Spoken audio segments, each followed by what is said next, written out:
Hey there. Ready for another deep dive? Always ready. Awesome. Today, we're tackling a topic that's, well, it's been around forever. Yeah, timeless, you might say. Exactly. Divorce. And to really get to the heart of it, we're turning to a text that, well, let's just say it's had a pretty big impact over the centuries. The Bible. That's right. It's fascinating to see how divorce is addressed throughout both the Old and New Testaments. And we've got some key verses on marriage and family, too. Yeah, But we're not going to get all legalistic here, don't worry. definitely not. We're going for the big picture, the underlying principles. Exactly what resonates, with your own experiences and questions. Right. So maybe we should start in the Old Testament. You see specific laws about divorce, of course, but the real focus is on the covenant of marriage. Covenant, huh? So, like, more than just a contract, right? Exactly. Yeah. It was a sacred promise, really meant to reflect God's relationship with his people, a much deeper commitment. Wow. It's like, in those times, marriage wasn't just about the individuals, was it? Not at all. It was about families, communities, the whole society. So this promise, this covenant, it held everything together. Absolutely. And that plays directly into how divorce was viewed. So how did they view it back then? Well, if we look at Deuteronomy 24, for example, it talks about a husband giving his wife a certificate of divorce.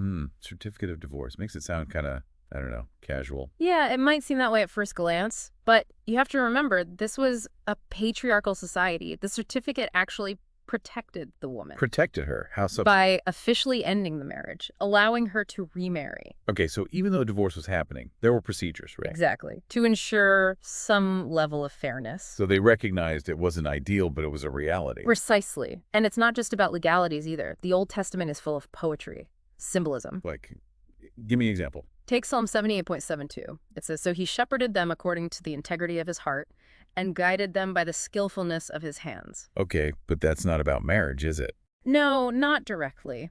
But it paints this picture of leadership, guiding with integrity and skill. You can see a parallel there, right? Yeah. To how a spouse should ideally lead within a marriage. Exactly. It's about being present, supportive, making decisions with both heart and wisdom. This makes me wonder, though, did this shepherding ideal, did it apply equally to both husbands and wives? Oh, that's a great question. And it's one that scholars still debate, you know? Yeah, different times, different social structures. Right. While the verse itself doesn't specify gender, it's likely that in context, it was mainly directed at the husband. Makes sense, head of the household and all that. So we're seeing nuances even in the Old Testament to how divorce and even marriage were viewed. Absolutely. But then things shift a bit when we get to the New Testament, wouldn't you say? Yeah. The New Testament, especially Jesus' teachings, adds a whole other layer. Definitely. It's a whole new dimension to the conversation. Well, let's unpack that then. There's that famous passage in Matthew where Jesus is asked directly about divorce. What was the context there? You're talking about Matthew 5.31-32, right? And also Matthew 19.312 and Mark 10.212. There's huge debate going on at the time. How about it? Divorce. Some religious leaders were interpreting the Old Testament laws very loosely, basically saying you could get divorced for any reason. So, like, not feeling it anymore, no problem. Just get a divorce. Easy peasy. Pretty much. But Jesus, he challenges that whole idea. He calls them back to the original intention of marriage, emphasizes it's a lifelong bond created by God. They're like, whoa, hold on. Divorce was never part of the plan. Right. It's a sacred union meant to last. Okay, so Jesus is raising the bar. Yeah. Moving away from that get-out-of-jail-free card mentality. Absolutely. But even with this stricter stance, Jesus does allow for divorce in cases of infidelity. He specifically mentions it in Matthew 5.32. Right, so it's not about being totally inflexible. It's about recognizing the gravity of the commitment, the sanctity of marriage. But these passages, I mean, they've been debated for centuries, haven't they? Oh, absolutely. There's a whole range of interpretations out there, a whole spectrum of views. So there's no easy answer. No one-size-fits-all when it comes to understanding what Jesus meant. That's right. And that's where personal reflection comes in, and seeking wise counsel. Yeah, wrestling with these teachings, seeing how they connect with your own values. Exactly. So we've got the Old Testament, emphasis on covenant, some allowances for divorce. Then Jesus comes along, raises the bar, emphasizes lifelong union, but acknowledges the reality of infidelity. Yeah, already pretty complex, wouldn't you say? Definitely. But it doesn't stop there. We've also got Paul's perspective in the New Testament. Right. Paul.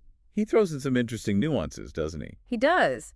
especially when it comes to situations with a believing and an unbelieving spouse. Oh, right. He talks about that in 1 Corinthians 7, doesn't he? He does, and in those tough situations, he really prioritizes preserving the marriage, if at all possible. So, understanding, reconciliation. Yes, absolutely. But he recognizes the huge challenges when faith, or lack of it, becomes this point of contention. Yeah, it's rough. Like navigating two completely different worlds. Exactly. And Paul acknowledges that sometimes, despite everyone's best efforts, reconciliation just isn't possible. He even allows for separation when the unbelieving spouse wants to leave. So even Paul, who's, often seen as pretty strict, recognizes that sometimes things are just, well, beyond repair. Yes, exactly. And this really highlights the heartbreaking realities of divorce. Yeah. Paul, like Jesus, he doesn't offer easy answers. But he encourages what? Discernment? Compassion? Yes, especially in these incredibly difficult situations. It seems like a recurring theme. The Bible recognizes the complexity of divorce. It calls for careful thought, not just blanket judgments. Right.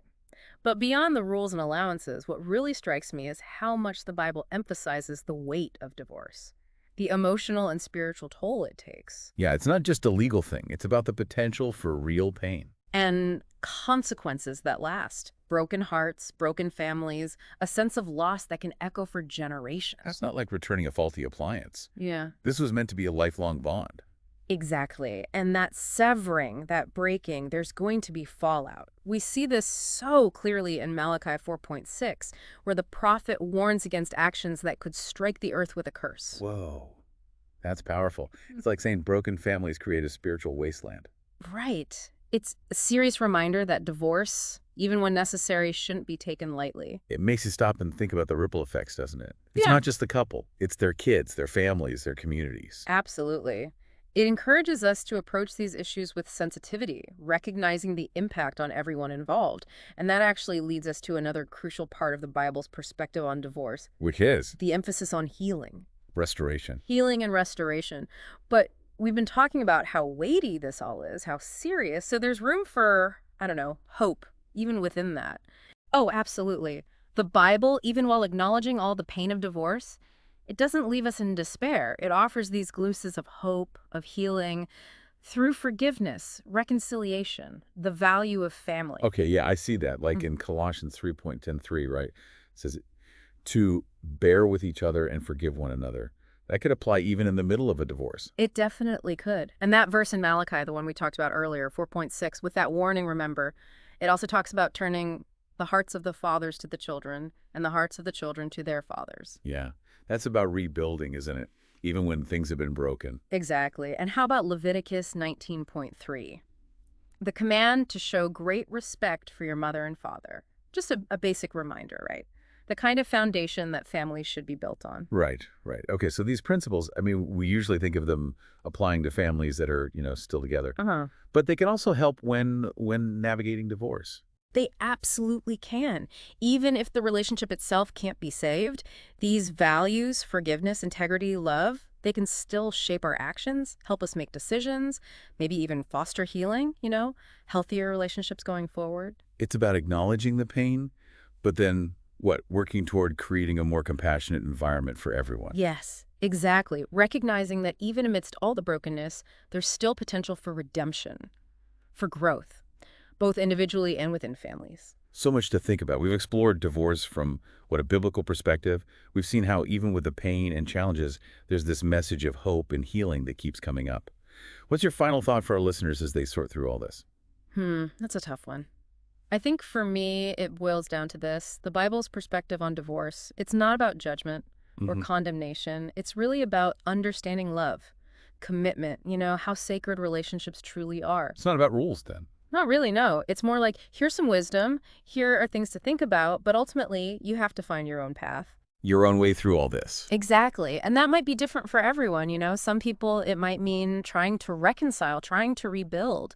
For others, maybe it's acceptance, finding a new way forward. But whatever that path is, there's still that message of forgiveness, Right. compassion, redemption. Absolutely.